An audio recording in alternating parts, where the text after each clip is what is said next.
Muy buenas noches, tengan todos ustedes bienvenidos a esta sesión mensual del Colegio Mexicano de Inmunología Clínica y Alergia. Agradezco al Laboratorio Takeda por el apoyo en la educación médica continua. Mi nombre es Claudia Gallego, soy alergóloga e inmunóloga clínica. Y en esta noche tengo el honor de presentar a dos importantes ponentes a nivel nacional e internacional a nivel Latinoamérica. Vamos a empezar con la doctora Edna Venegas. La doctora es médico cirujano y partero del Hospital Universitario por la Universidad Autónoma de Nuevo León. Hizo su especialidad en pediatría en la Unidad de Medicina número 25 del Instituto Mexicano del Seguro Social en Monterrey, Nuevo León. Es alergóloga e inmunóloga pediátrica por el INP de la UNAM. Tiene una alta especialidad en inmunodeficiencias primarias en pediatría, unidad de investigación en inmunodeficiencias primarias por INP de UNAM. Es miembro de la CID y Compedia. Colaboradora en artículos científicos y capítulos de libros relacionados tanto con alergia e errores innatos de la inmunidad.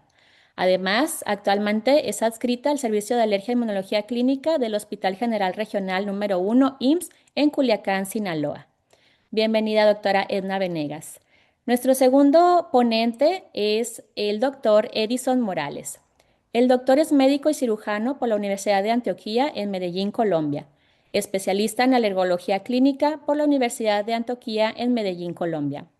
Se ha formado adicionalmente en el área de epidemiología clínica y evaluación económica en salud de la misma universidad y tiene una expertise en asma grave con GEMA y la Universidad CEU en San Pablo de Madrid, España. Es miembro de múltiples sociedades, tanto americana y sociedad europea, y miembro de la Junta Directiva de la Asociación Colombiana de Alergia, Asma e Inmunología. Bienvenido, doctor Edison Morales. A continuación, cedo la palabra a la doctora Edna Venegas.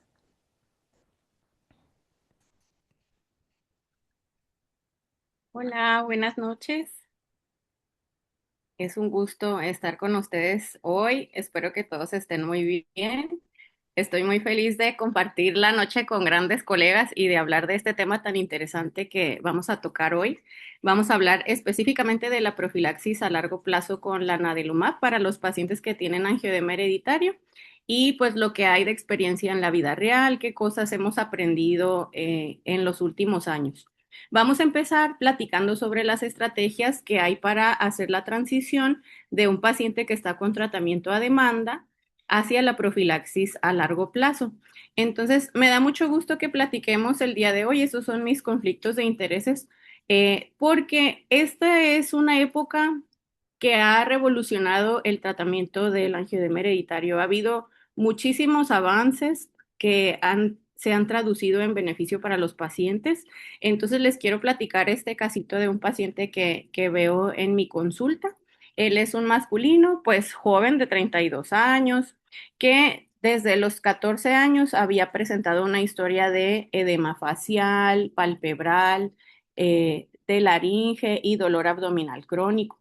Y entonces este paciente, como pueden observar, le agradezco que me haya permitido utilizar estas imágenes para ilustrarles las cosas que a él le suceden y que tiene eventos recurrentes de edema también en manos, muñecas, incluso en genitales, en testículos, y acude frecuentemente a servicios de salud para recibir atención médica. Sin embargo, pues antes de conocer su diagnóstico, pues se le daba tratamiento con difenidramina o algún esteroide, casi siempre dexametasona o hidrocortisona. Sin embargo, el paciente no tenía mejoría cuando tenía este tratamiento y al ahondar un poquito más en sus síntomas y en su historia familiar, pues descubrimos que su abuela, su madre y una tía, también abuela, tenían los síntomas similares.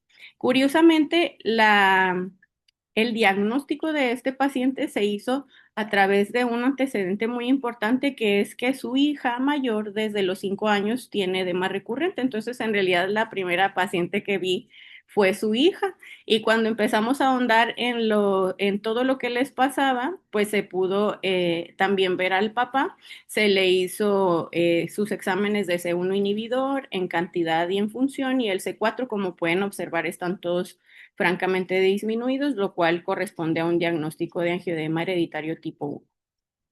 Entonces, recordando, pues el angioedema es el edema de piel o mucosas que puede ser generalmente autolimitado y que ocurre por un aumento de la permeabilidad capilar. Y entonces, conforme hemos estudiado el angioedema desde hace muchísimos años, cada vez seguimos aprendiendo más y más sobre el angioedema, tanto si es histaminérgico mediado por el mastocito como el angioedema hereditario. Inclusive ya hemos logrado ir más allá del estudio del angioedema con C1 inhibidor disminuido al estudio ya más profundo de pacientes que tienen incluso C1 inhibidor normal con mutaciones ya descritas o todavía en estudio.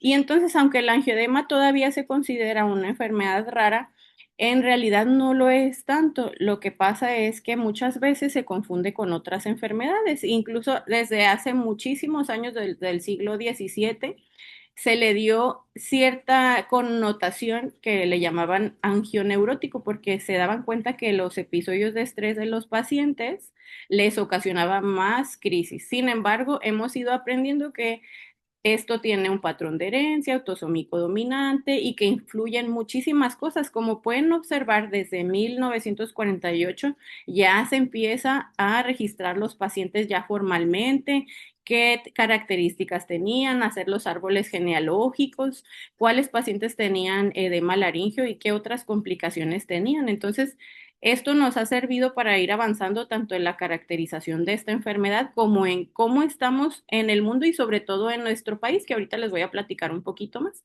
Entonces, recordando brevemente, pues sabemos que en su mayoría es una enfermedad autosómica dominante y la mayor parte de los pacientes tienen tipo 1, hasta el 85%. Pero sí tenemos que tener en cuenta que hay pacientes que pueden tener mutaciones de nuevo y ser los primeros en su familia.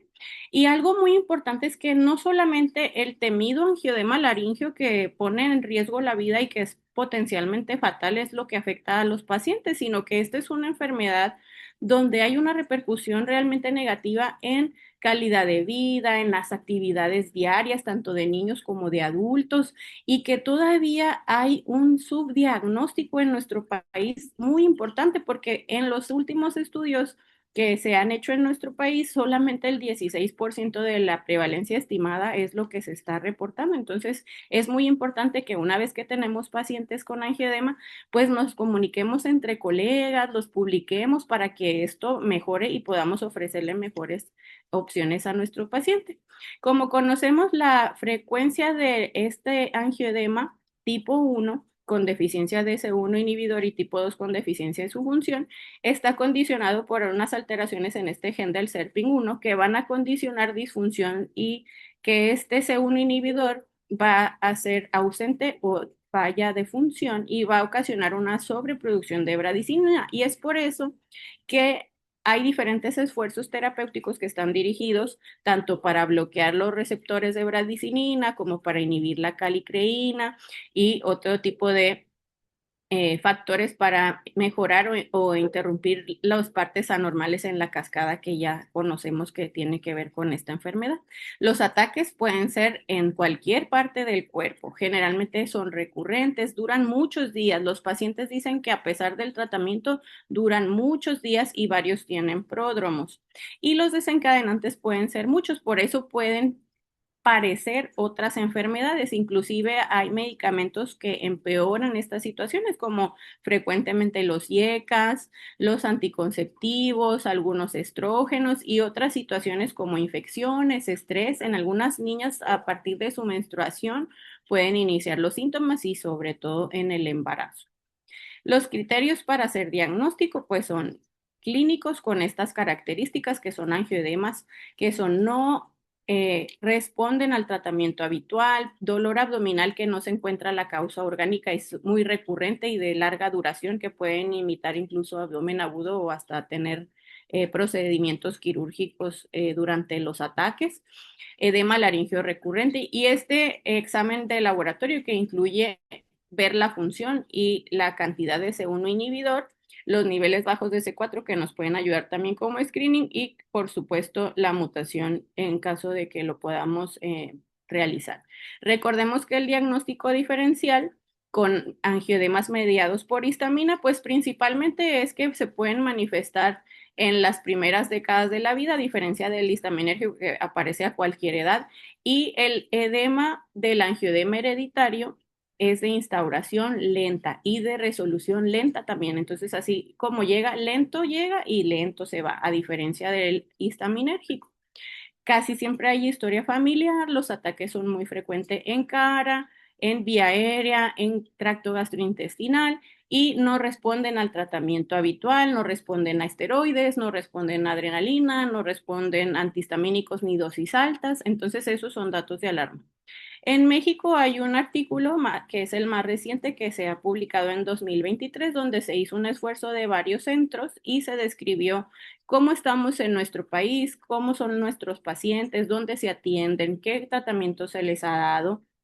Entonces, en resumen y así brevemente comentándoles, vieron que el edema laringio ha pasado hasta en el 27% de los pacientes y la mayoría de las hospitalizaciones han sido por edema laringio facial y dolor abdominal muy importante.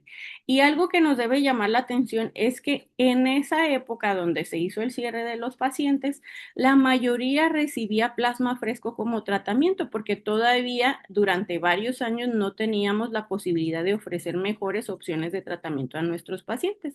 Y entonces algo muy bueno y una buena noticia es que ahora, además de realizar la prevención, de mantener a nuestros pacientes con los menores desencadenantes posibles, con el mejor estado de salud posible, sin procesos infecciosos, evitando medicamentos que pueden ser disparadores como los YECAS o los anticonceptivos y cuidar muy bien su salud mental porque es una enfermedad crónica, no solamente podemos ofrecer eso. Y a lo largo de todos estos años se ha visto, este artículo me llama mucho la atención porque fíjense cómo dice que se han intentado numerosos tratamientos y que ninguno parecía funcional. Y ahí viene toda la lista: adrenalina, hormonas, esteroides, vitaminas, radiación ultravioleta y demás. Y entonces, ahora no nada más es intentar dar un tratamiento, sino que ya hay opciones que está comprobado que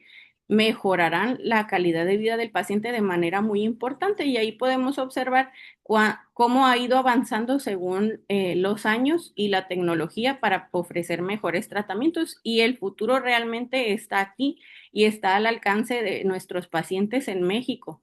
Y entonces se siguen estudiando muchas opciones de tratamiento, vía oral, intravenoso, subcutáneo y podemos avanzar de un tratamiento a demanda que recordemos que son para las crisis agudas, crisis graves que impiden la función, todas las crisis laringeas de cara, de vía aérea y las crisis abdominales severas, donde tenemos como opciones C1 inhibidor, el Icativant y todavía en nuestro país se considera como tratamiento el plasma fresco porque desafortunadamente en algunos lugares no se cuenta todavía con todos los medicamentos. Entonces sí hay que tener en cuenta que estos son los tratamientos que podemos ofrecer a demanda.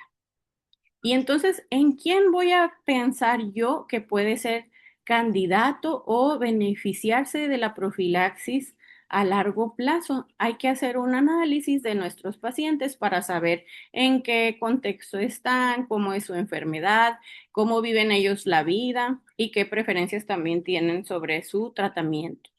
Y entonces en las guías internacionales se establece que todos los pacientes deben de tener tratamiento a demanda para sus crisis, por lo menos para tratar dos ataques y que lo puedan llevar con ellos, porque ya sabemos que a veces no alcanzan a llegar al hospital o no pueden ponerse los zapatos o no tienen quien los ayude, por ya ven las crisis tan importantes como mi paciente que prácticamente no ve el edema palpebral tan severo.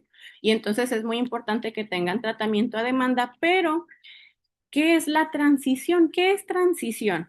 La transición, dice el diccionario, que es la acción y el efecto de pasar de un modo de ser o estar a otro distinto. Y entonces, en los pacientes con angioedema hereditario hay que ver esa transición de la vida, con angioedema y solo tratamiento a demanda. Si ponemos atención a nuestros pacientes con angioedema hereditario que solo cuentan con tratamiento a demanda, pues tienen una calidad de vida distinta porque no pueden hacer planes, cosas tan triviales como a lo mejor ir a una pijamada y no saber si me va a dar un ataque, no saber si puedo salir de vacaciones, viajar o el lugar en donde estoy viajando de vacaciones, qué tal que no conocen esta enfermedad y si me da un ataque, ¿a dónde voy a ir a recibir atención médica si no es suficiente el medicamento a demanda que tengo? Y entonces influye en cosas tan importantes como el día de la boda de uno de nuestros pacientes y cosas que nosotros, gracias a Dios que estamos sanos, damos por hecho, pero que para ellos es un cambio muy radical. Y entonces, ¿cómo vamos a guiarlos en esa transición a otro modo de estar, un modo de estar distinto? ¿Por qué es importante tratar? Porque además de los ataques laringeos que ya comentamos que pueden ser mortales y que inclusive en artículos previos se manejaba que hasta 50% de los pacientes tendrá por lo menos un episodio de edema laringeo que pone en riesgo la vida, pero ya hay otros artículos que inclusive manejas esta parte tan impredecible de la enfermedad que no necesariamente tienes que tener muchas crisis o muchas crisis periféricas. Hay pacientes que han tenido una, dos o tres crisis al año y que ese ataque laringio de esa ocasión sea fatal.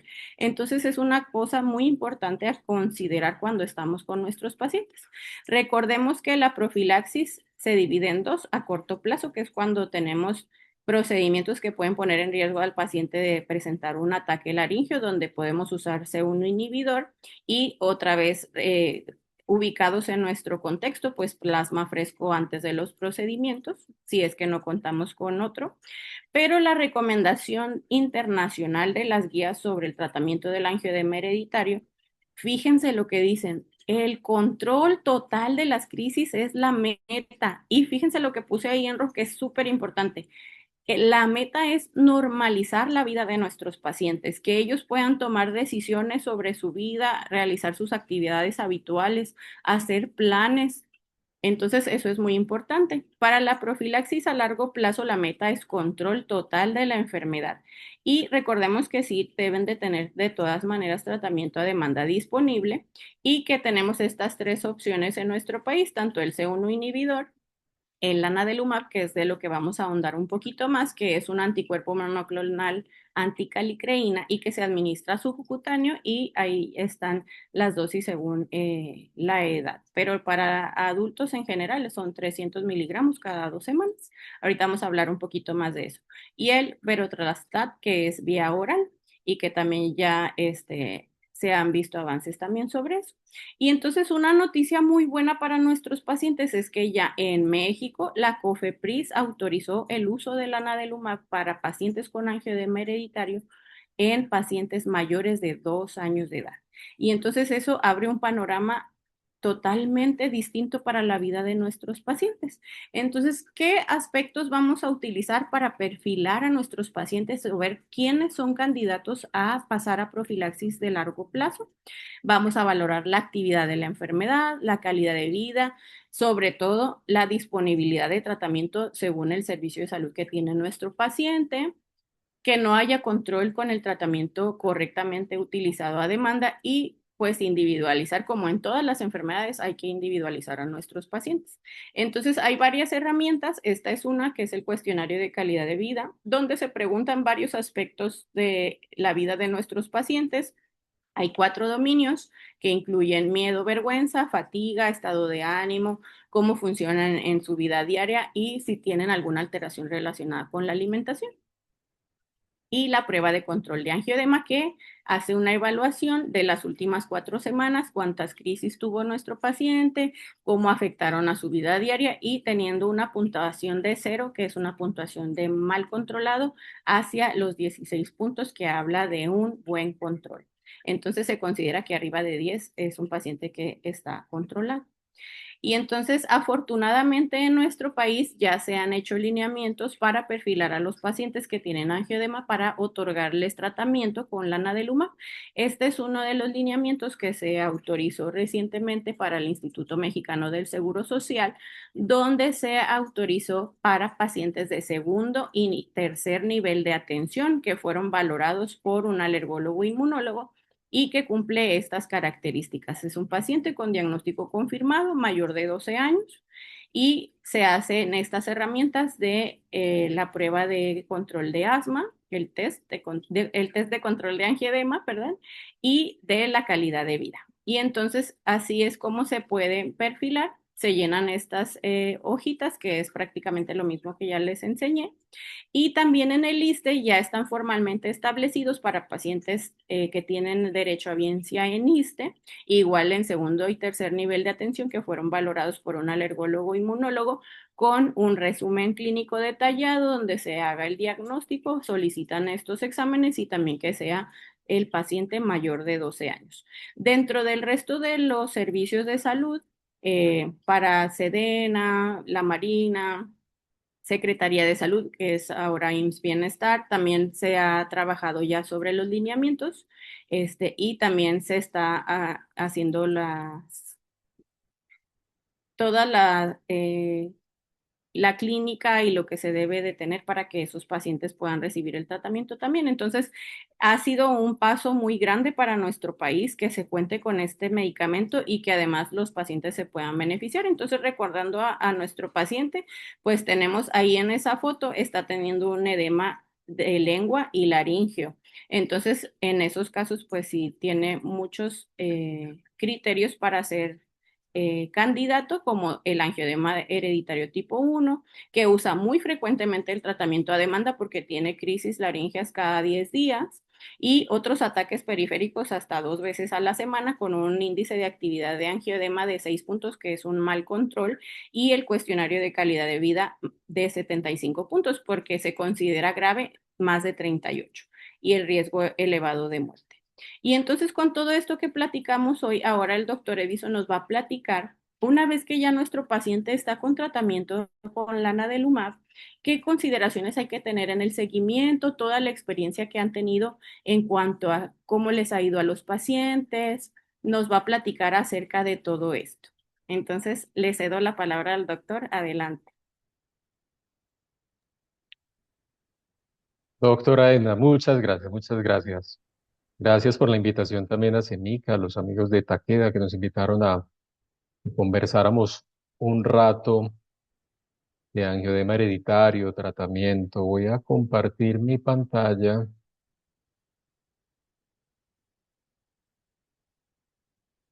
Bueno, entonces conversemos un poco de lanadelumab. Ahora la doctora Edna nos hablaba de profilaxis a largo plazo, de una de las opciones de tratamiento que tenemos con lanadelumab y cómo con el medicamento podemos intervenir, obviamente, pues en el control clínico de los pacientes. Aunque no me quiere avanzar.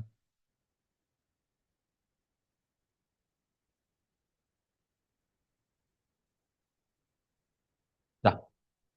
Esta es mi declaración de conflictos de interés, que ahorita, pues, al inicio la doctora Gallego nos hablaba un poquito de parte de mis funciones. Les traigo también la mención de un caso clínico que nos habla un poquito de angioedema hereditario. Este es el caso de una mujer de 31 años, residente acá en la ciudad donde vivo, en Medellín, Colombia. Trabaja en un servicio farmacéutico al interior de una clínica, de una institución clínica de la ciudad. Una historia de ataques o crisis de angioedema desde los 10 años de vida. Compromiso de varias partes de su cuerpo por el angioedema, extremidades, ataques abdominales, faciales. Fue tratada sin mejoría en servicios de atención de emergencias con antihistamínicos, corticoides, adrenalina y, como es característico en la enfermedad, con una falta de control de la misma.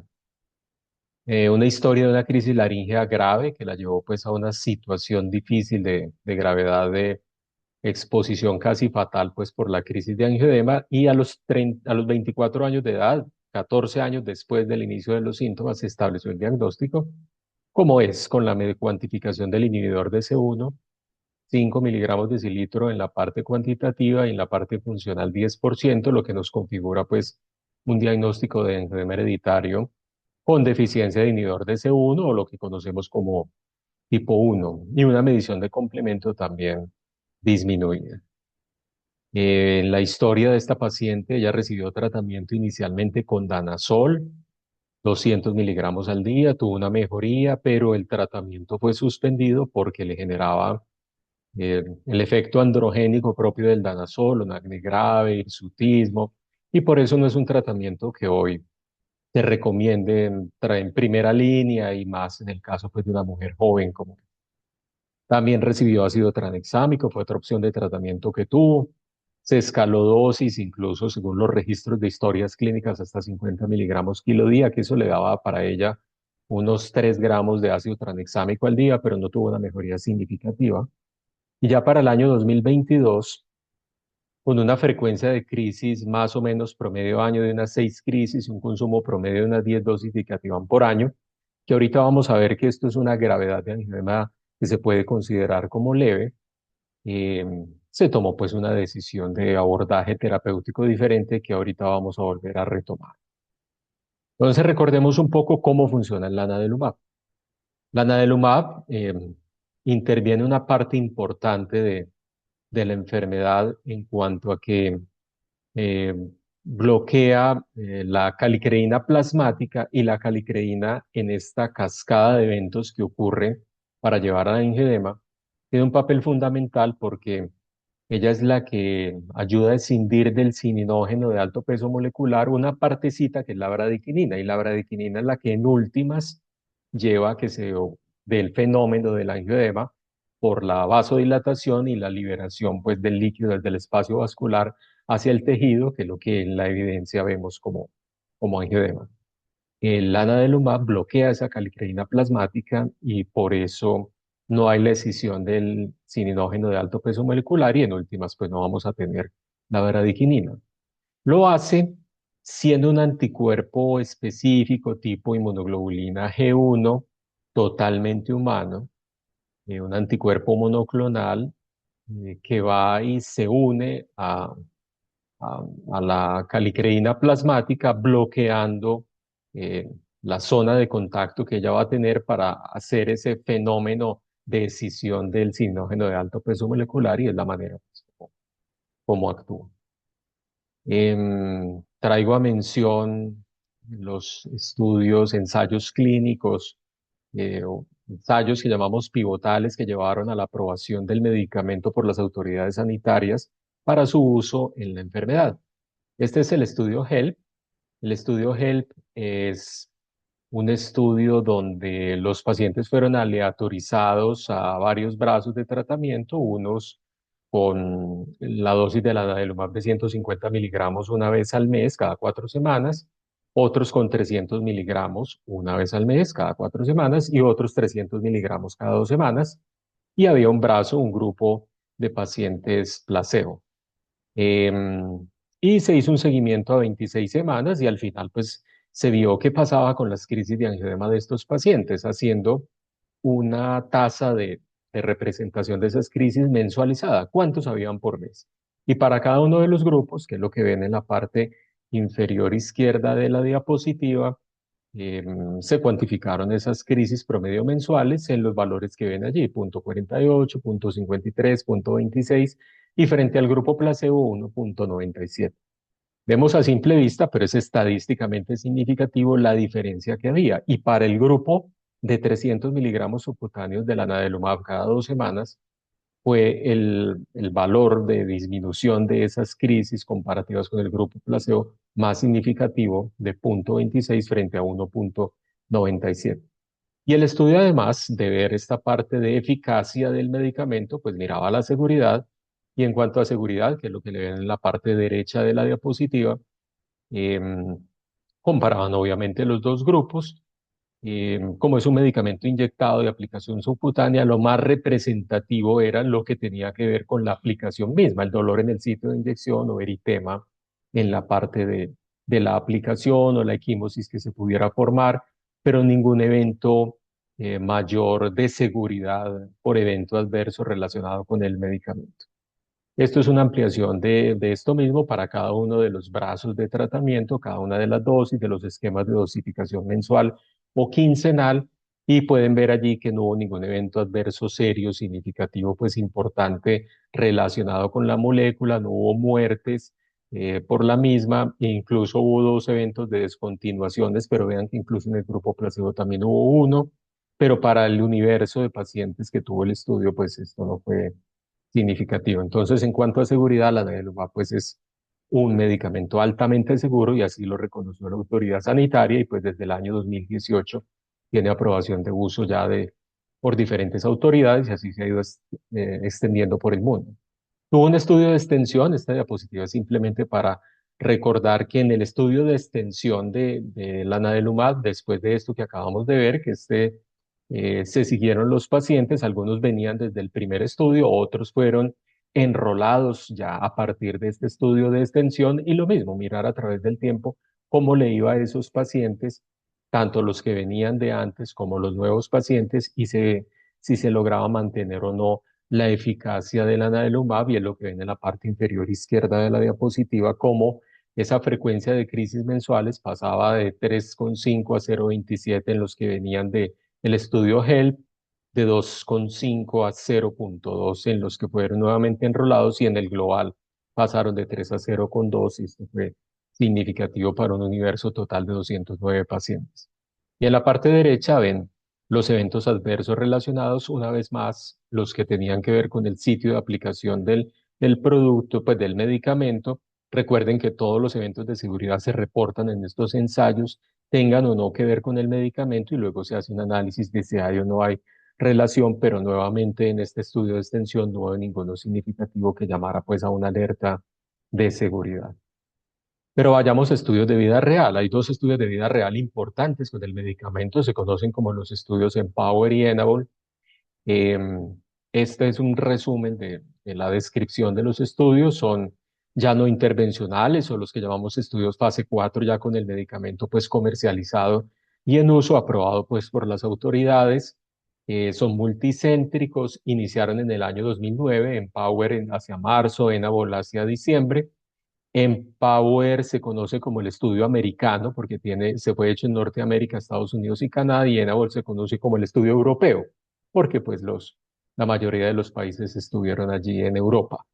Los pacientes mayores de 12 años en ambos estudios y con unos criterios que debían cumplir pues para poder ser enrolados. Hubo una diferencia en cuanto a los datos que se debían tener de los pacientes antes de iniciar en Empower desde 6 meses antes y en Enable desde 3 meses antes fueron los criterios. Se hizo un seguimiento de ellos y según las fechas de corte para cumplir al final en la recolección de los datos, 36 meses en ambos, según una fecha de corte que se estableció, septiembre para Empower y marzo para Enable. Y a partir de allí, los pacientes que ingresaran luego, pues eran 24 meses de seguimientos. Así se hacía un seguimiento de las crisis que tuvieran los pacientes, de los ataques de angioedema con una aplicación móvil, pero obviamente en las visitas pues ya se llenaban los registros electrónicos pues en los centros de investigación respecto a todos los datos que se debían recolectar. Se hacía también a través de aplicación móviles el diligenciamiento de cuestionarios pues, de los pacientes como calidad de vida para tener todo el registro y al final pues los pacientes incluidos fueron 112 para Empower y Enable 138. Este es el estudio madre o publicado de Empower, publicación de este año 2025. Este es el resumen de 109 pacientes. Recordemos que este es el estudio de Norteamérica, Estados Unidos y Canadá, como dijimos ahora, mayores de 12 años, tipo 1 y tipo 2 en cuanto a la clasificación de angioedema, y se consideraban los de nuevo tratamiento, recientemente inicio de tratamiento, que tuvieran menos de 4 dosis de la navenumab recibidas para ese momento con aplicación quincenal, y los que ya vinieran en tratamiento con 4 o más dosis, se llamaban tratamiento de continuación pues, de los pacientes. Se hizo un seguimiento de los pacientes para esos que llamaron los nuevos o de reciente inicio de alrededor de 2 años y para los que ya venían con el tratamiento alrededor de 2 años y medio, una mayor cantidad de mujeres en los grupos, pues en el grupo analizado, un promedio de edad de 40 años y la gran mayoría tenían angioedema tipo 1 con un 80%. Este es de los resultados importantes, hay otros datos en el estudio, pero esto quería traérselo para mostrarlo pues como un hallazgo importante en vida real, qué pasaba con el antes y después de la media de crisis o de ataques que tenían los pacientes cada mes frente a cómo respondían pues al, al tratamiento 1,4 a 0,2 significativo, un descenso importante incluso en la disminución del índice de riesgo de desarrollo de crisis de angioedema que está representado en esta gráfica, pero también qué pasaba con los pacientes que ya venían controlados, si se mantenían o no se mantenían, y también a través del tiempo pues lograron mantener el control de las crisis de angioedema, cuantificadas de esta manera pues mensualizada. Esto por un ajuste que hacen de edad y sexo, a ver si la edad del sexo tenía algo que ver. Recuerden que también teníamos acá una mayor preponderancia de mujeres y si eso podía afectar o no la cohorte, dado pues por la predominancia del sexo femenino y tampoco hubo ningún efecto en ello, que es lo que se demuestra pues con esta diapositiva publicada en el estudio. En cuanto a seguridad, nada importante que llamara pues a la alerta de seguridad con el medicamento. Para un universo de pacientes, de más de 100 pacientes, los hallazgos pues de reporte de eventos adversos fueron pocos, pero ninguno pues significativo. Esto es del otro estudio de Enable, que es el estudio europeo, donde también se demuestra cómo los pacientes en ese promedio mensual de crisis lograban una disminución desde 3,9 hasta 0,3. Este es un poquito más grande los pacientes, recordemos, son más de 130 pacientes, 138 pacientes, eh, visto desde las dos formas de mirar esta información, a la izquierda desde el punto de vista de la media, a la derecha desde el punto de vista de la mediana, que recordemos que esto en estadística y en información de los estudios, lo que nos llama la atención es que no vayan a haber valores extremos que nos estén arrastrando los valores, por ejemplo, de la media y nos estén falseando los resultados y vean que evidentemente no. Y desde el punto de vista de mediana, pues a un mayor impacto de hasta un 96% pues, de reducción de esas crisis mensualizadas. Esto desde el punto de vista de las escalas de control, esto es AST, que ahorita pues también lo mencionábamos. Recuerden que AST es una escala positiva. Positiva significa que en el sentido de que tengo un valor más alto, quiere decir que tengo más controlada la enfermedad, 16 es el máximo valor, y vean cómo los pacientes desde el inicio, pues desde el principio de los meses pues de tratamiento ya se lograba un control de la enfermedad importante, pues pasando desde valores tan extremos como un 4, pues que es un muy mal control de la enfermedad, hasta incluso superar pues y llegar al 16. Y esta para la otra escala, que es la de calidad de vida, que ahorita también la mencionábamos, recuerden que la escala de calidad de vida de angioedema, este es angioedema en general, porque existe pues también otra específica de angioedema hereditario, pero esta es la más usada y más publicada y reportada en los estudios. Esta es una escala negativa, negativa en el sentido positivo, es decir, si disminuye el valor, quiere decir que estoy más controlado, y si tengo el valor más alto, pues mi calidad de vida está mucho más afectada. Y vean acá también cómo la nadelumab desde el inicio tiene un impacto importante en calidad de vida, logrando pues superar los puntos de corte que para esta escala es 24 y 39. Por debajo de 24, o sea, menos de 24, no hay un cambio significativo pues en calidad de vida. Y por encima de 39, es decir, de 40 o más puntos, tengo una afectación importante de la calidad de vida y vean cómo los pacientes pues, lograban pasar de esos valores significativos a un control pues, de la enfermedad. La diferencia mínima clínica significativa de la escala de angioedema de calidad de vida es 6 puntos.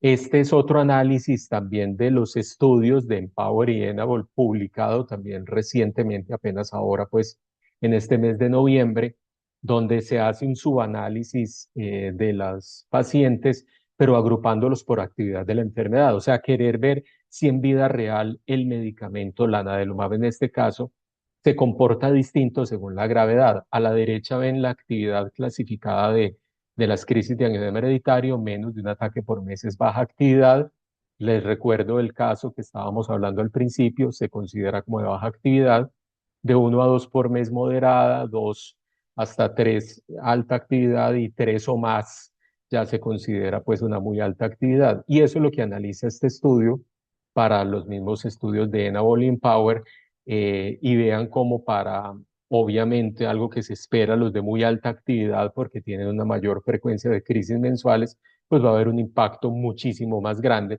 pero como en los otros también se logra un efecto importante para el control de crisis e incluso para los que tienen muy baja actividad de la enfermedad también tiene un control importante para lo que les está pasando, pues que es en este caso es la frecuencia pues de crisis.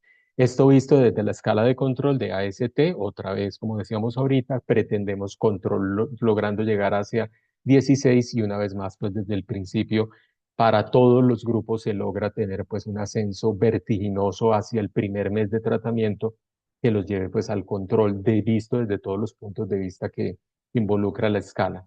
Esta para la de calidad de vida, lo mismo para cualquiera de los grupos, según la actividad de angioedema hereditario, hay un impacto importante en calidad de vida, tendiendo pues hacia los valores más inferiores, que son los importantes. Recuerden que por debajo de 23, que no tenemos impacto en calidad de vida. Este otro, ya casi pues para terminar, donde se analiza lo mismo, pero para un subgrupo de adolescentes, es un subanálisis de la información, una edad alrededor de 15 años, ahí están pues los rangos, eh, una vez más mujeres son más predominantes, pero también hace una diferenciación de los de nuevo inicio o de los que ya vienen con el tratamiento pues establecido. em, Nos dan también toda la especificación pues de peso para los pacientes, el tipo de angioedema, desde el estudio original ya sabíamos que tipo 1 pues era el más importante y esta es una vez más la expresión de efecto, en este caso efectividad del tratamiento en ese control de crisis mensuales desde el inicio o antes de arrancar pues los estudios de la etapa previa y qué pasaba después. Y ellos hicieron unos puntos de corte arbitrarios que los establecieron en 70 días, antes de 70 días, o sea, 69 o menos, 70 o más, para ver si había alguna diferencia frente a ese punto de corte y vean que se mantiene pues el control o incluso en el acumulado para cada uno. En este subanálisis, recordemos que estamos hablando solamente de la población adolescente mayores de 12 años. Y también vuelven y analizan la seguridad para esta población específica y no hay ningún efecto pues importante que llame la atención, ningún paciente interrumpió tratamiento por esto, no hubo fallecimientos, ni ninguno que tuviera significancia pues de gravedad. E incluso para un paciente que incluso tenía menos de 40 kilos, que es un punto de corte importante en cuanto a peso para el análisis del paciente, pues no hubo tampoco ningún reporte. Y ahorita, como también mencionaba la doctora Edna, pues ya hay una aprobación de uso para desde los 2 años de edad. Y esto, como una de las experiencias de Colombia, de un grupo de colegas colombianos de la ciudad de Cúcuta, Universidad de Pamplona, aquí está el doctor Mauricio Tarrazola, que presentó esto ahora, este año, en el EACI en Glasgow en junio, donde se analizó 18 pacientes, predominancia también de mujeres, 35 años de edad en promedio, está el rango desde 3 hasta 60. ¿Cuántos ataques de angioedema hereditario tenía pretratamiento? 21.2 por año, una desviación estándar de 10 y un año después del tratamiento, ¿cómo estaba esto? Estábamos en 1.6 años, estadísticamente significativo pues el cambio y vean que la magnitud es muy importante. Y como desde las escalas, también la AST, que es la de control, en el pre que estábamos en 4, lográbamos luego pues a 6 meses 13.6 y a 12 meses 14.3, llegando pues ya casi al máximo de 16, pues que es el control total de la enfermedad. Y en cuanto a calidad de vida, 6 meses, pasar desde ese valor alto de 66 hasta 16, o sea, desde el muy significativo de afectación de calidad de vida hasta por debajo de 23, que es un control pues de una adecuada calidad de vida. Y también visto desde la disminución del consumo del tratamiento a demanda, en este caso visto desde Icativan, a 6 meses de 6 dosis de Icatibán en un rango de 3 meses a 0,3 en un mismo rango de 3 meses al final pues del análisis que hacía pues el doctor Sarrazola de su grupo en la ciudad de Cúcuta.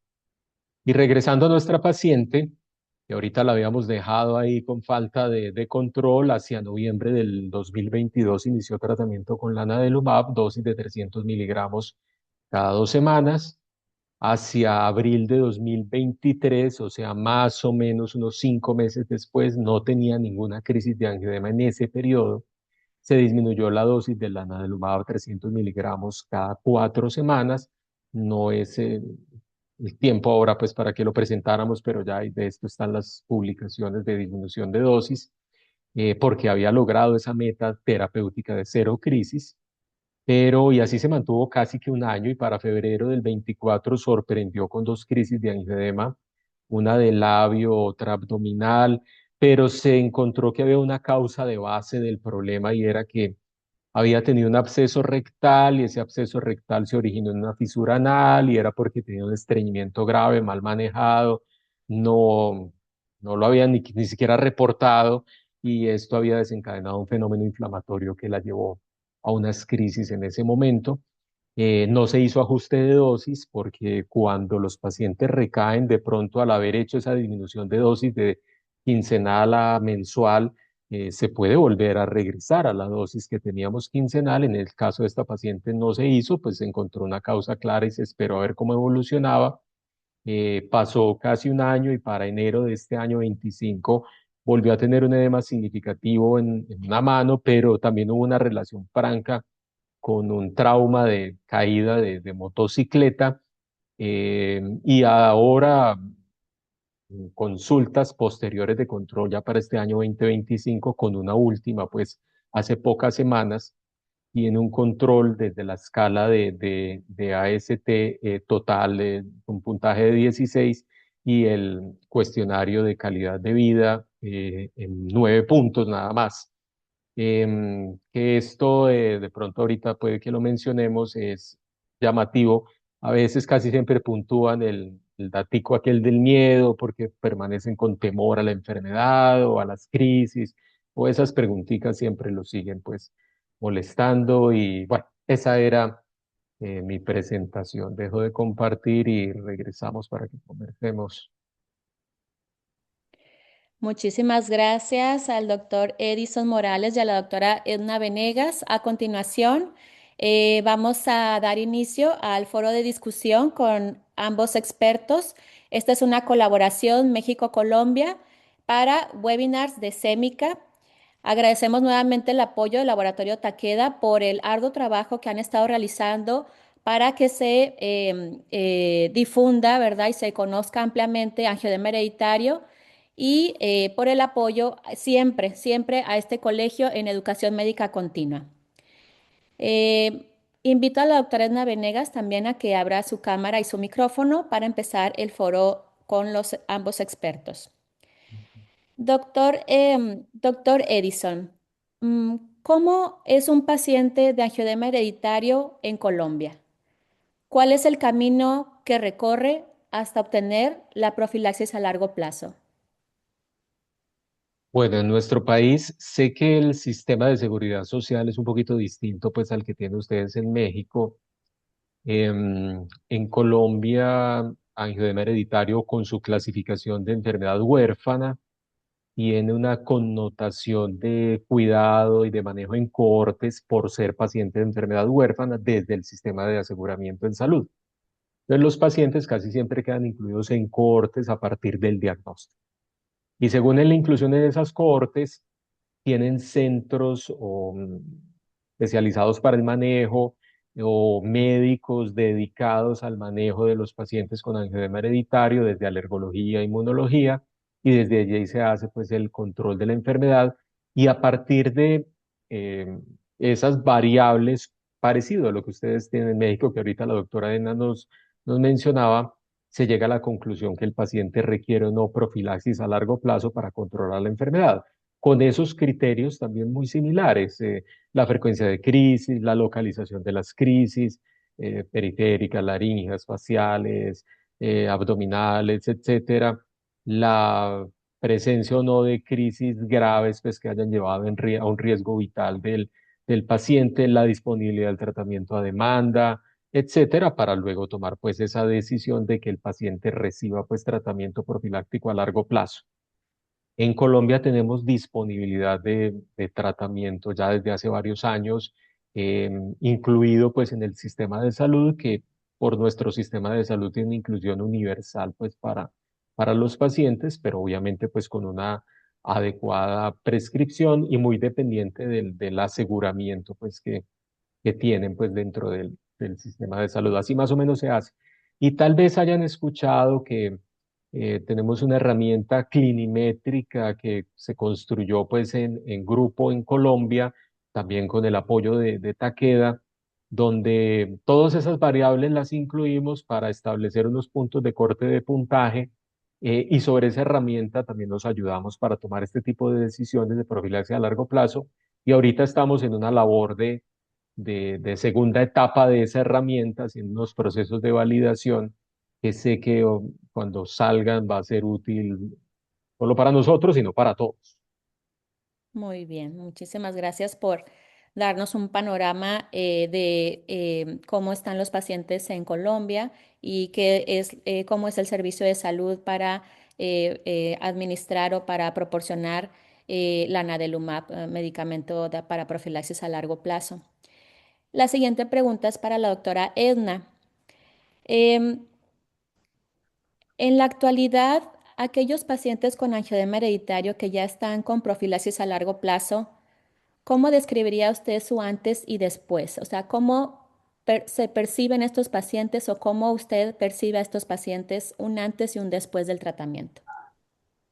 Pues como les platicaba hace un ratito, eh, cuando tenemos pacientes con enfermedades raras, como que nos centramos muchas veces en, ay, cómo es la patología, cómo se puede hacer el diagnóstico y todas esas cosas, pero hay una parte muy importante que es cómo percibe el paciente su enfermedad, cómo percibe su esperanza sobre su día a día. Recordemos que la enfermedad de angioedema hereditario, pues prácticamente ellos se despiertan sin saber si van a tener un ataque y qué tipo de ataque y en qué momento se va a presentar. Y entonces todas las decisiones de su vida, desde las más triviales hasta las más profundas, se afectan por esa enfermedad y por las condiciones en las que se desenvuelve.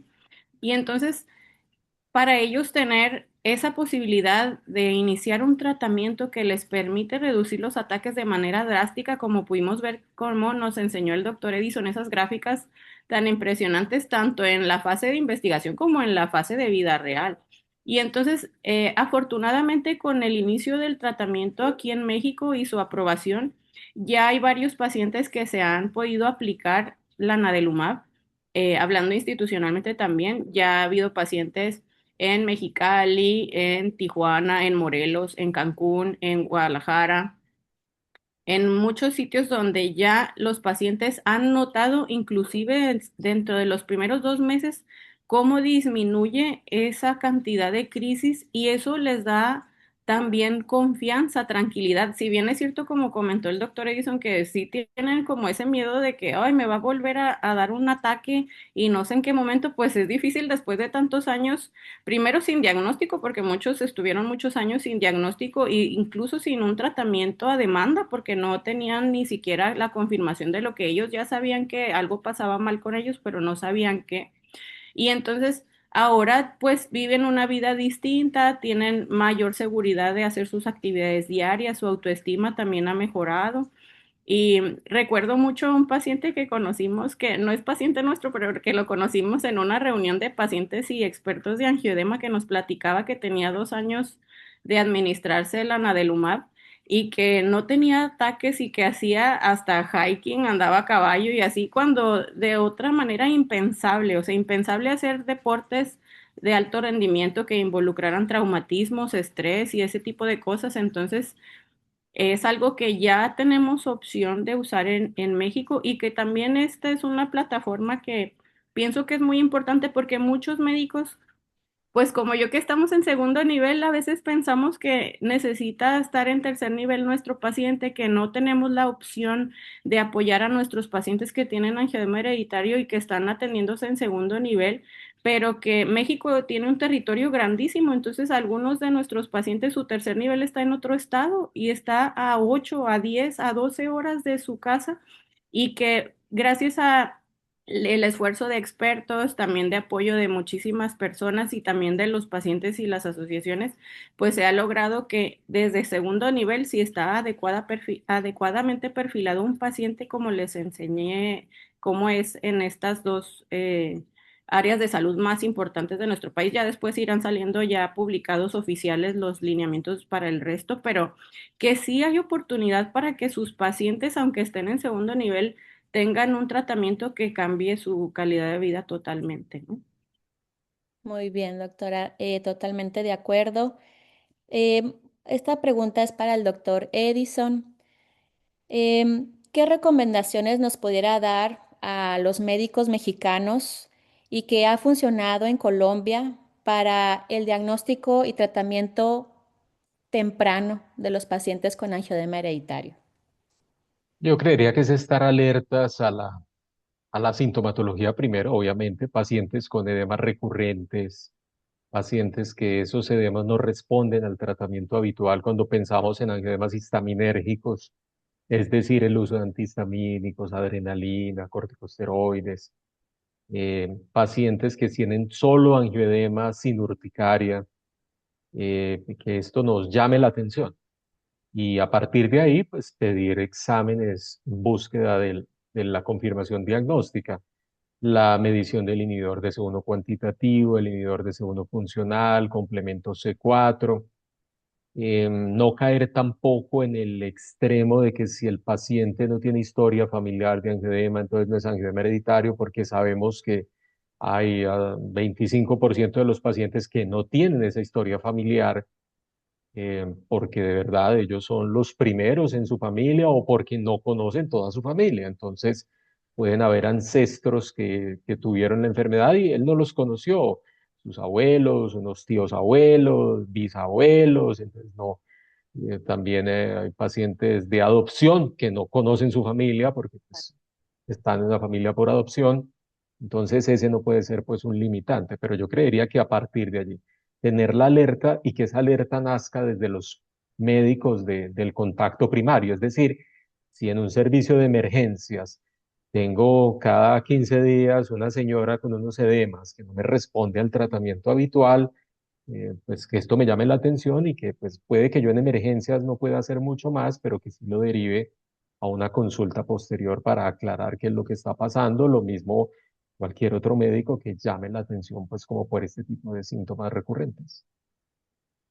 Claro, esto nos habla que el diagnóstico de angioedema hereditario no es exclusivo de tercer nivel, sino todo lo contrario, eh, que el tema de angioedema hereditario debe estar incluido en los programas de pregrado, en las carreras de medicina, porque muchos de los pacientes eh, se quejan, ¿verdad?, que los médicos no conocen la enfermedad, que muchas veces el médico tiene que buscar en internet qué es esa enfermedad cuando está frente al paciente y el paciente le menciona el diagnóstico, tanto a nivel de servicio de emergencias, médicos de primera atención, médico familiar, médico general y médico pediatra también.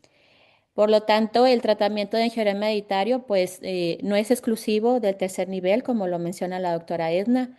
Se tiene que hacer diagnóstico y tratamiento inmediato de aquel paciente que se ha diagnosticado, y aquel paciente que tenga sospecha clínica, pues se debe de hacer todo lo posible, el esfuerzo para confirmar ese diagnóstico.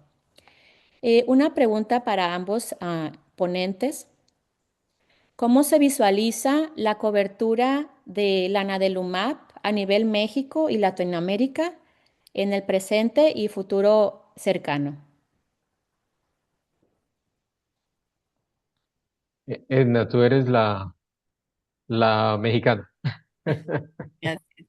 Yo creo que sí es una opción de tratamiento Si bien es un medicamento de alto costo, cuando analizamos todo lo que pasa en esos pacientes y todos los años de procedimientos, endoscopías, gastroscopías, cirugías, estancias en terapia intensiva, más nosotros hablando de nuestro sistema de salud que incluye incapacidades, pensiones y otras situaciones que tienen que ver con la atención de la salud, al final se va a ir viendo no solamente en calidad de vida, no solamente en el número de las consultas, no solamente en eso, sino también hasta en cuestión administrativa, que el uso de los recursos va a ser optimizado, porque de todas esas complicaciones que tienen los pacientes, si necesitan pensionarse porque ya no pueden trabajar por una secuela, si tuvieron secuelas por el edema laringio tan severo, innumerables paro, traqueostomías, un montón de cosas que podríamos hablar mucho tiempo más sobre eso. Creo que es importante que conforme vayamos avanzando y sobre todo la importancia de documentarlo, o sea, así como el trabajo que nos mostró el doctor Edison de Colombia, creo que es súper importante que todos los pacientes, todos los médicos mexicanos que estamos tratando pacientes con angioedema, hagamos un equipo realmente no solamente para tratar a nuestros pacientes, que obviamente es lo prioritario, pero también para documentar qué está pasando con nuestros pacientes, qué cosas les hemos podido ofrecer de tratamiento, cómo han mejorado para que eso también las autoridades vean el cambio real que hay en cuanto a hospitalizaciones, crisis, incluso tratamiento a demanda, o sea, el tratamiento a demanda se reduce en su utilización y entonces eso también es optimizar recursos. Creo que si hacemos todo esto, pues va a ser algo muy favorable para que este tratamiento ayude a mejorar pues diferentes cuestiones que tienen que ver con esta enfermedad crónica. Yo le agregaría a lo que menciona la doctora Edna, y es que desde el punto de vista como médicos, reconocer que tenemos la opción terapéutica para lograr que los pacientes tengan una mejor calidad de vida y un mayor control de la enfermedad, apoyado por la recomendación de guías de práctica clínica, siendo el objetivo ahora cero crisis. Ese es el objetivo de la ansiedad hereditaria. Pero obviamente tenemos que reconocer que tenemos limitaciones económicas en todos nuestros países, en Latinoamérica, no somos países ricos, bollantes, para decir, bueno, a todo paciente con angioma hereditario le vamos a poner este tratamiento profiláctico, porque pues no es nuestra realidad, pero sí podemos enfocar a esos pacientes que están teniendo mayor afectación de la calidad de vida, mayor falta de control, mayor frecuencia de crisis, y en la medida que vamos avanzando y vamos controlando a esos pacientes, pues vamos empezando a cubrir a los otros pacientes que están teniendo tal vez una enfermedad un poco más controlada. Y obviamente este tipo de tratamientos no son para todos. Recordemos que tenemos pacientes con angioedema hereditario que no tienen crisis, tienen el diagnóstico porque se hizo un diagnóstico familiar, pero ellos nunca han tenido un ataque de angioedema hereditario. En ese tipo de pacientes, pues no vamos a necesitar un tratamiento como estos, pero sí hay otros que se van a beneficiar y esto, como dice la doctora Edna, documentarlo, acostumbrarnos a hacer este tipo de escalas que son muy fáciles de hacer, AST, la escala de calidad de vida, la frecuencia de crisis y cómo van impactando los tratamientos para que las autoridades sanitarias, económicas, autoridades administrativas de salud vean el beneficio frente a este grupo de pacientes que pueden no ser un grupo gigante de pacientes, pero que tiene un impacto importante también para los sistemas de salud cuando hasta de la muerte de ellos estamos hablando por una crisis que no logramos controlar a tiempo. Exactamente. Hay varios comentarios de la audiencia y algunas preguntas también. Voy a dar lectura a uno de los comentarios. Mencionan que creo que es importante mencionar que se debe analizar que al tratar a los pacientes con la profilaxis a largo plazo, pues se disminuye de manera importante el uso de terapias a demanda y esto pues va a reflejar una optimización de los recursos sanitarios, en lo que reafirmando lo que ambos ponentes están comentando en este foro.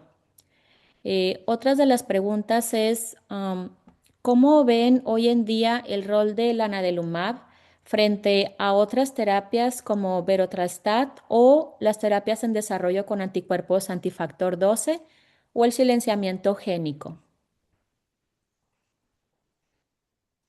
Bueno, yo creo que en esta enfermedad, reconociendo que hay una afectación de un gen específico, SERPINU1, sabiendo dónde está el problema, un impacto genético por cualquiera de las técnicas, CRIPS, Cas, etcétera, para corregir el defecto genético en un futuro, pues lo llegaremos a ver.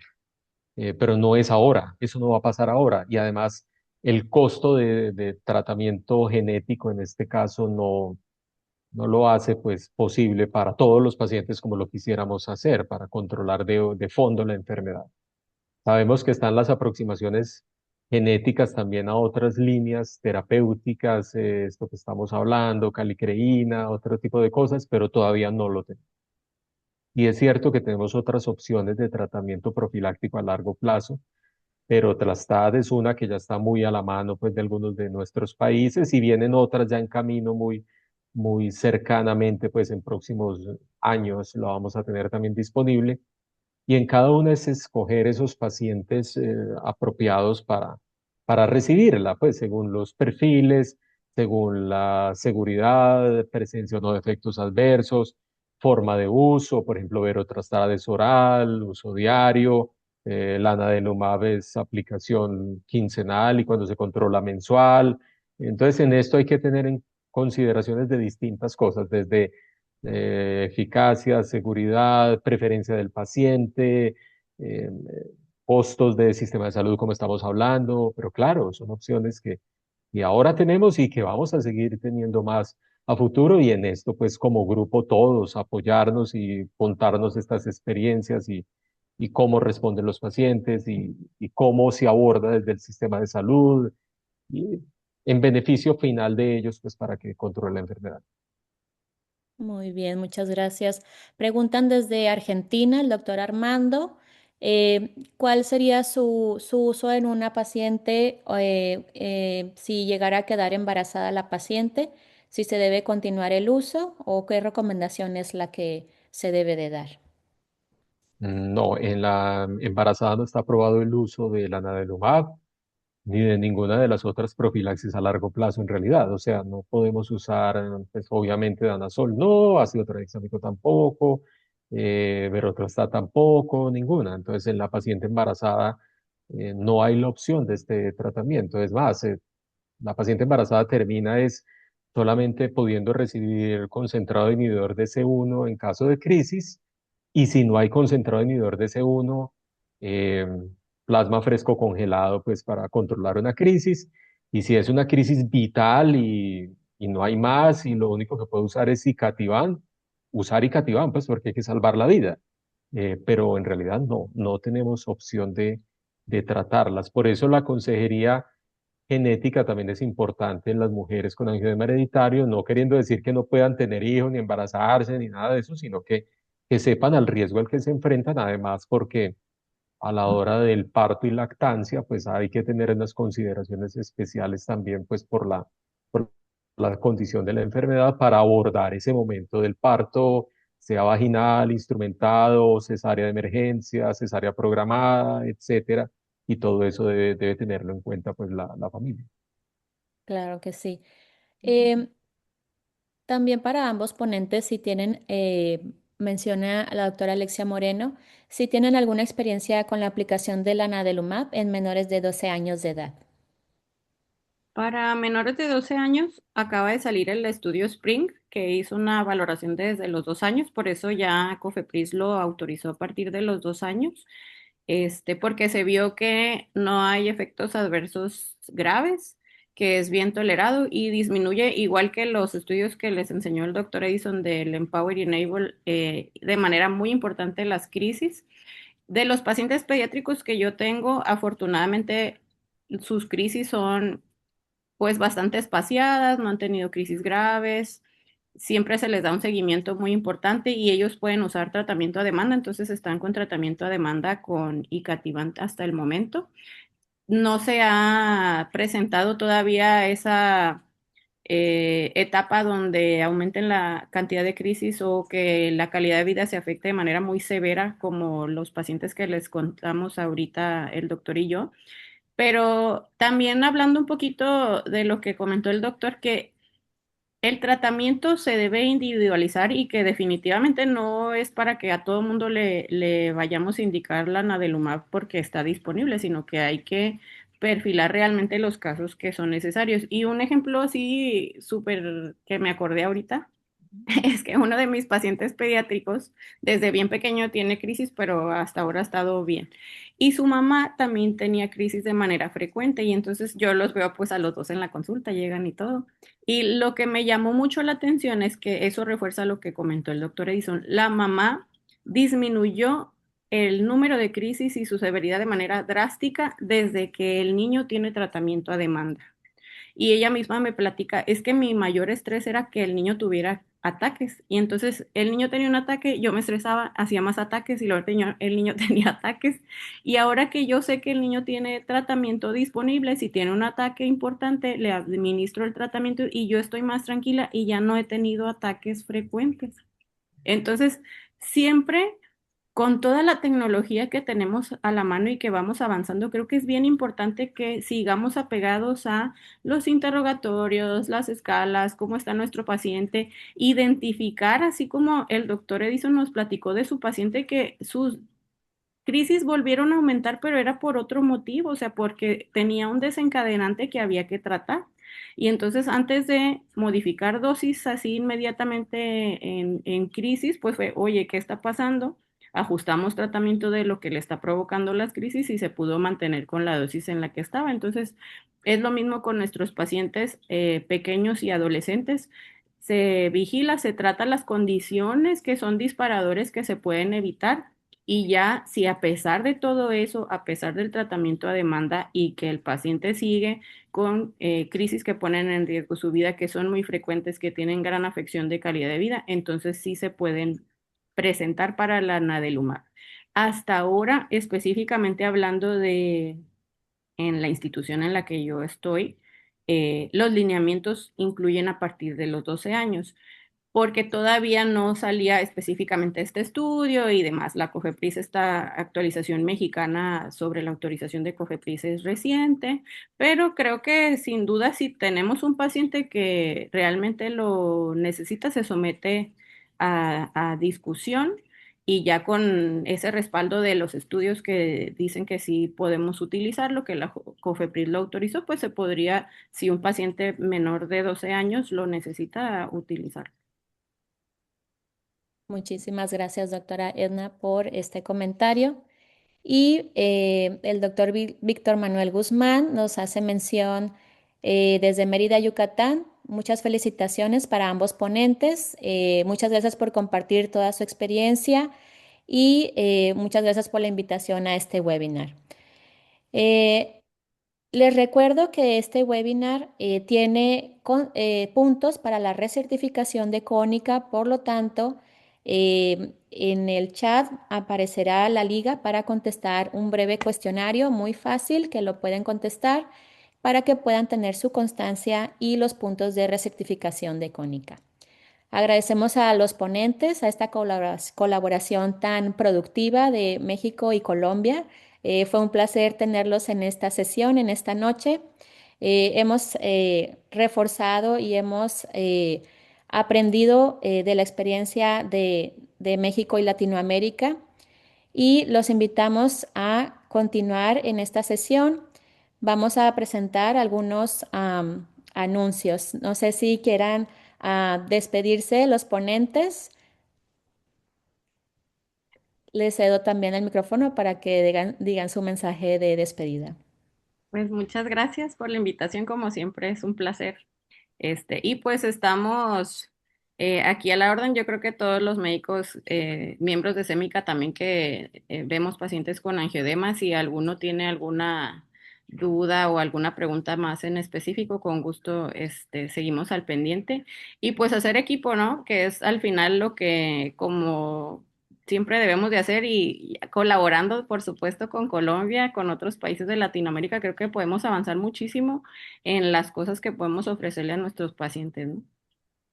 Muchas gracias. Igualmente, no, agradecerles la invitación y claro, claro, saben que somos hermanos y vamos a estar siempre para que nos apoyemos en esta iniciativa y en todas las que podamos ayudarnos claro, la idea es que compartamos experiencias y cómo llevar a una mejor calidad de vida, un mayor control de estas enfermedades a nuestros pacientes. Muchas gracias por la invitación y siempre atentos acá en Colombia, no solo yo, sino todos mis compañeros de la Asociación Colombiana de Alergia, Asma e Inmunología para que nos apoyemos. Muchas gracias. Un placer haber tenido a tan excelentes ponentes. Muchas gracias. A continuación, vamos a dar mención de algunos de los anuncios importantes del colegio.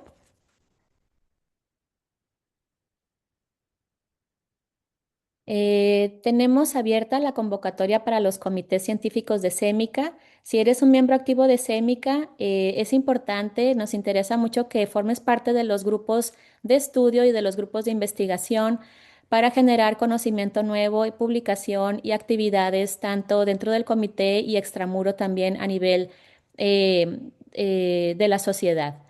Tenemos aquí el código QR, la fecha límite para la inscripción es el 15 de enero. No lo dejen pasar, no lo dejen para el próximo año. De una vez, inscríbanse ya en el comité de su preferencia. Si eres parte ya del comité y eres un miembro súper activo y puedes aplicar para ser un coordinador de este comité o un subcoordinador también para poder dirigir a los grupos de estudio. Aquí viene también el código QR. Están cordialmente invitados. Todos los miembros del comité pueden postularse para coordinador o subcoordinador. Los invitamos al quinto Summit de SEMICA, Inmunodeficiencias y Errores Innatos de la Inmunidad. Esta reunión será del capítulo Centro Occidente SEMICA el próximo mes de 5 y 6 de diciembre y se abordarán diferentes temas de alergia e inmunología clínica y con enfoque también en la inmunomodulación. No dejen pasar la octava Escuela de Alergólogos e Inmunólogos Jóvenes de México, que se realizará los sábados 17, 24 y 31 de enero. Aparten la fecha y regístrense de inmediato. Una muy buena noticia tenemos en la página de SEMICA. Los invito a accesar a la página de SEMICA, que es semica.com.mx, en donde podrán ustedes ver una sección nueva de webinars, en los cuales tenemos ya los webinars desde hace 3 años, de 3 años atrás. Si hay alguno que se te pasó o quieres volverlo a disfrutar, está aquí la opción. Entren a la página de semica.com.mx en la sección de webinars. Hay un buscador nuevo en donde colocando solamente alguna de las palabras del webinar puede aparecer e incluso tienen hasta 60 días una vez que se suba el webinar para contestar el cuestionario y recibir su constancia. Y para finalizar esta sesión, les recuerdo que con este código QR pueden contestar un breve cuestionario acerca de angioedema hereditario y el tratamiento para que tengan sus puntos de recertificación de cónica y su constancia de asistencia.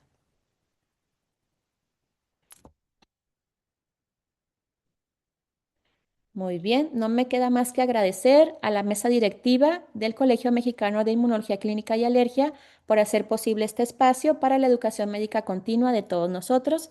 Agradezco al Laboratorio Takeda por siempre apoyar la educación más actualizada en angioedema hereditario en esta ocasión y también la colaboración de México y Colombia en los webinars de SEMICA. Pasen una excelente noche y nos vemos en la próxima.